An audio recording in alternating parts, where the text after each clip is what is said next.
Media ఈరోజు మన topic. ఈ మీడియా అంటే బ్రాడ్‌కాస్ట్ అది పేపర్ అవ్వచ్చు, టీవీ అవ్వచ్చు, మరి ఏ విధమైన ఛానల్స్ యూట్యూబ్ ఛానల్స్ అవ్వచ్చు.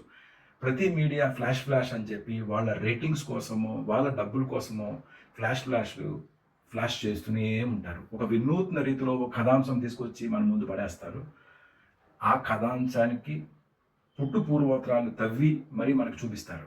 అంతటితో ఆ రోజు ఆ ఎపిసోడ్ అయిపోతుంది. కానీ ఆ ఎపిసోడ్‌కి న్యాయం చేస్తారా అంటే గనక 100% చేయరు. ఒక్కసారి మనం కొంచెం వెనక్కెళ్ళి కొన్ని ఎపిసోడ్‌లు చూద్దాం. డెత్ హిస్టరీలు తీసుకోండి. ఓకే. నేను ఎవరిని నొప్పించడానికి చేయట్లేదు.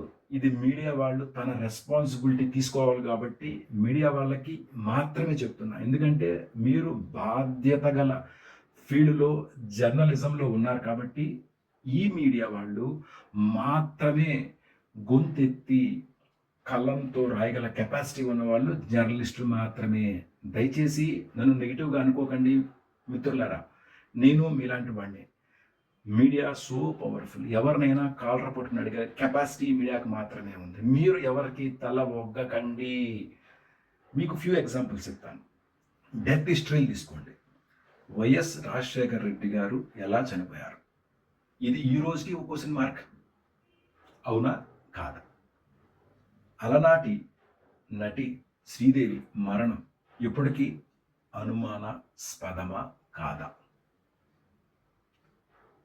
అలాగే పుట్టపర్తి సాయిబాబా గారిది మరణం సహజమా అసహజమా? జయలలిత గారి మరణం సహజమా అసహజమా?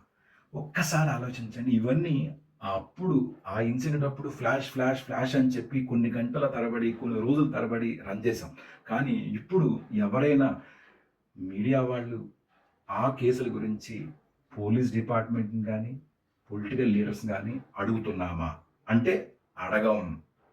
అలాగే మనం ఏం చేస్తామండి, ఒక చిన్న సంఘటన జరిగితే ఆ రోజు లేకపోతే ఆ పక్క రోజు ఆ 1 వీక్ మాత్రం చాలా బాధపడిపోతాం. కొవ్వొత్తులు వెలిగించేస్తాం, ర్యాలీలు చేస్తాం, కాలేజీలు బంద్ చేస్తాం, బందులు చేస్తాం, తర్వాత మర్చిపోతాం. దిశ ఏమైందండి కేసు? నిర్భయ ఏమైందండి కేసు? కలకత్తాలో రేప్ ఇన్సిడెంట్ ఏమైందండి? ఆయిషా మరణం విజయవాడలో ఏమైంది? ఒక్కదానికి కూడా మీడియా మళ్ళీ గొంతెత్తి అడగలేదు. స్కామ్స్ అంటే కోకొల్లలండి. దాన్ని ఎవరూ కూడా అడిగే ప్రసక్తే లేదు. ఎందుకంటే ఈ మీడియా కూడా backed up with some political parties and political leaders and bureaucrats. దయచేసి మీడియా